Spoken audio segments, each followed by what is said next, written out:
Elédùmarè ọwọ́ yín tó jẹ́gùsí tó ṣẹ́gùsí ló máa jẹ́ lágbára Olúwa.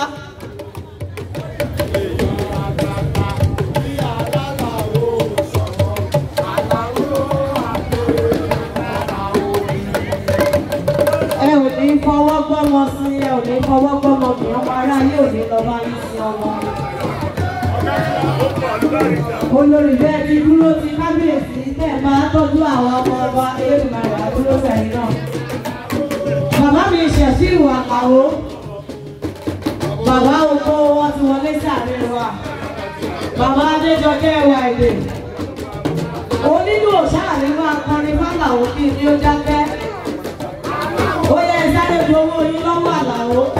Ẹ ṣe kíá. Wọ́n ìkọ́ sáré wá dé àwọn àyàn nínú.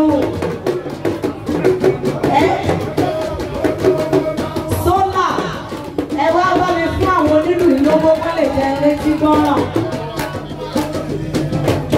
Óyá óyá óyá. Aláàbìṣẹ́ tí ìwà o ẹ bá rán mi sónílù. Óyá óyá káwọn onílù ilé jẹ gbọ́ràn. Wọ́n ti ń lo iṣẹ́ ìlú ẹja fún.